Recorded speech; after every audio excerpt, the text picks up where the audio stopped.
Welcome back, everyone. It's Charlie. Matt Reeves finally released a couple of first looks at the Batman 2 movie to celebrate the start of filming, and there are already a bunch of teasers and details about the movie, so we will break it all down. The trades have already confirmed a lot of the big characters, confirming a few big theories, too. And even though it's not connected to the DCU movies, James Gunn also just started filming the Superman 2 Man of Tomorrow movie, so next year we will have both Batman and Superman movies releasing in the same year. I know there's still a ton of questions about DCU Batman. James Gunn has already said that he's holding off on revealing too much about his DCU Batman while Matt Reeves and Robert Pattinson are working on the Batman 2. And even though something will eventually leak out, like people will eventually figure out what's going on, I don't expect James Gunn to start talking about DCU Batman a lot until after the Batman 2 comes out in theaters, which is a couple months after Man of Tomorrow next year.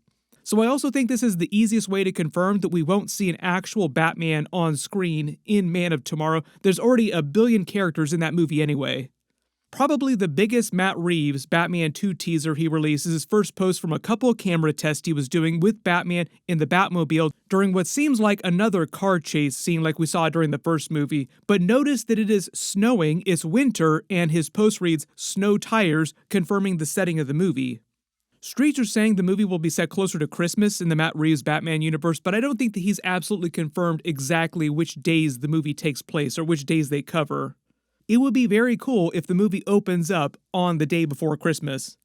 We've not seen a live-action Batman movie take place during the Christmas holiday since Batman Returns with Michael Keaton and Tim Burton. Then the next big teaser that Matt Reeves revealed was a reverse shot of the back of Batman's head inside the Batmobile, but the more interesting part, zoom and enhance on the right side of the frame here, notice that there is somebody sitting beside him in the car. Meaning that Batman has added a passenger seat back into the car since the events of the first Batman movie. During that, if you look at the behind the scenes, some of the interior scenes here during the Penguin car chasing, you can see that he took out the passenger seat to make more room for the engine and the car parts. I believe the actual Batmobile is meant to be a 1970 or 1971 Plymouth Barracuda frame with a 383 V8 that he heavily modified to do crazy horsepower. Basically stripping the car down to its frame to turn it into a tank with a giant engine strapped to it. Is this a garage or a car museum, Bruce? When you really look at this picture, you can't quite tell who's in the car with Batman just from the profile shot because of the way they're lighting it. A lot of people were theorizing that the reason why Batman would add a passenger seat back into the Batmobile was for Robin. There have been so many Robin theories since the first movie came out because both Robert Pattinson and Matt Reeves have said that they're interested in doing Robin at some point, but they haven't absolutely confirmed that Robin is meant to be in the movie. The funny thing about that is that we just got the Clayface trailer, fantastic trailer, but there are Dick Grayson Easter eggs in the Clayface movie, but that's a DCU canon film, so that'd be a completely different version of the character, and that movie takes place in a vastly different part of the timeline anyway. Sebastian Stan and Scarlett Johansson have been confirmed by the trades as Harvey Dent and his wife Gilda Dent, and Charles Dance, Tywin Lannister himself from Game of Thrones, has also just been confirmed as his abusive father, Charles Dent. This is Matt Reeves talking about what they're doing during this movie and how it's different from the first Batman movie.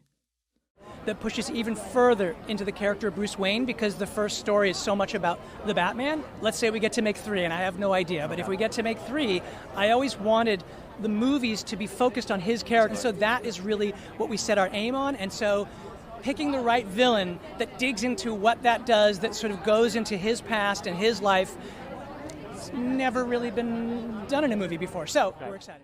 What he's actually talking about is that we're going to get way more Bruce Wayne in the movie compared to Batman as we saw in the first movie. Like a lot of Batman movies, as he says, deal mostly with the Batman origin story, then mostly you jump to the villain arcs and you just deal with that dynamic. But he wanted to dig deeper into the mind of Bruce Wayne, so the movie will feature way more Bruce Wayne, and that will mirror Two-Face Harvey Dent's arc in the movie as well too, as he deals with becoming Two-Face probably by the end of the movie. The important thing to remember with Sebastian Stan in the Batman 2 is that he's joining the movie as Harvey Dent. He probably won't become Two-Face, get the acid thrown in his face, till the very end of the movie.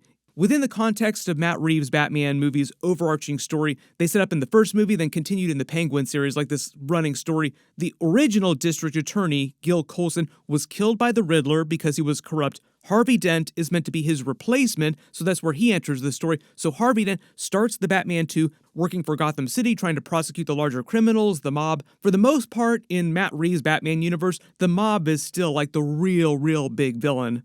We have the Riddler, we have the Joker. The Joker is also supposed to come back in the movie too, but largely it hasn't turned into like full-blown comic book Batman situation yet with like crazy supervillains all over the place.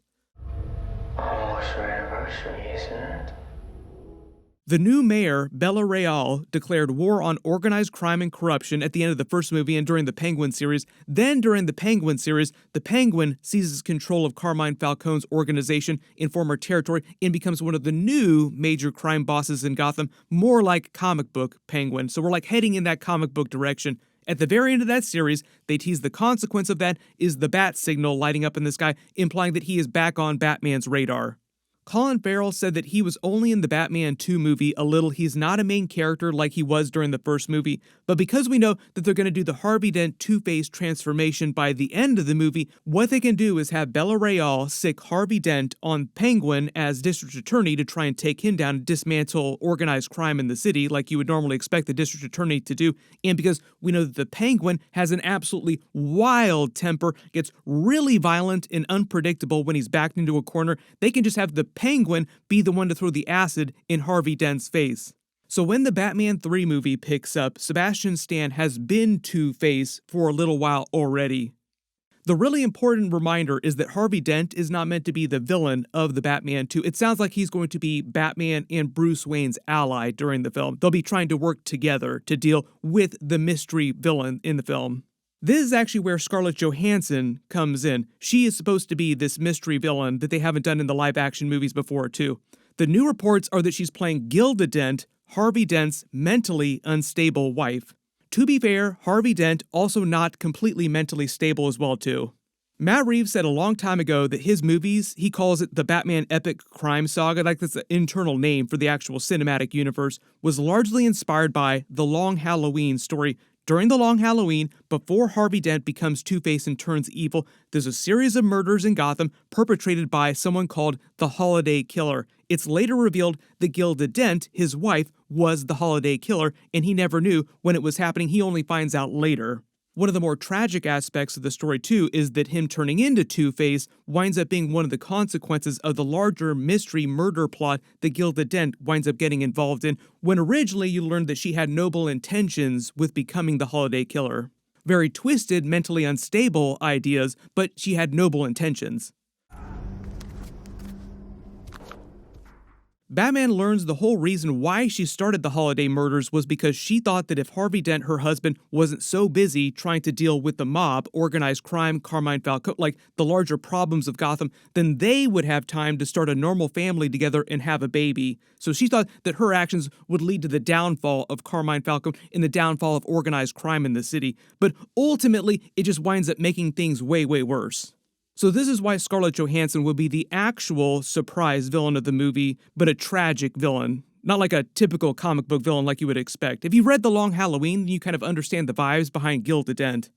They actually did an animated Long Halloween movie adaptation in 2 parts a while ago. It was 2 movies. Jensen Ackles played Batman. So if you want to see Jensen Ackles as Batman, this is probably the closest we'll get. He was actually going to play Arrowverse Batman for a little while back in the day. Stephen Amell said that they tried to make it happen for a long time, but this was during the era where DC was really hardcore about not letting Batman be in live action on TV, and they only made a brief exception for the Gotham TV show where they gave it the Smallville ending, where like at the end of Smallville, they put Tom Welling in the Superman suit finally, but only at the very end of the finale, and they did the same thing for Batman in the Gotham series.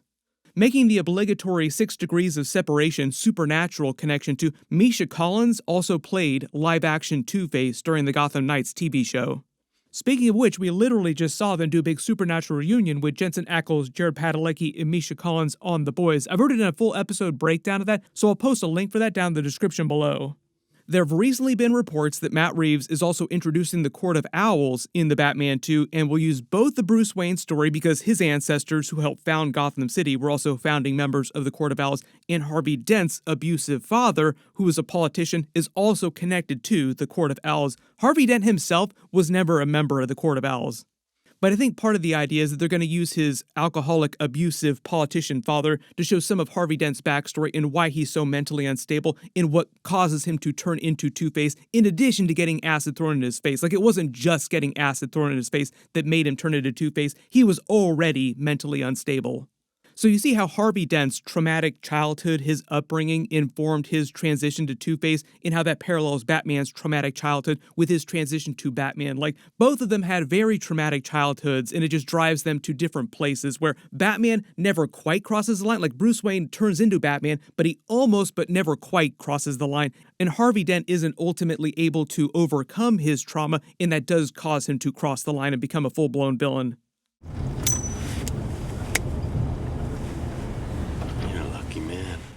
Sebastian Stan has a history of playing mentally unstable characters who are pushed over the line with identity issues. Addressing the Avengers Doomsday-size elephant in the room, this does not bode well for Winter Soldier during the events of Avengers Doomsday. Scarlett Johansson also supposed to return in either Doomsday or Avengers Secret Wars for some kind of role, some alternate version of Natasha Black Widow. They're bringing back all the classic Avengers actors in different ways. Everybody post all your reactions in the comments below, and let me know what you want them to do with Two-Face going forward inside the Matt Reeves Batman universe, and what you want them to do with the Court of Owls and even Robin. Now that Matt Reeves has finally started filming the movie, we'll probably get more teasers from behind the scenes the way we did for the first movie, so I'll do more videos as we learn more about what's actually going on and we actually get more footage.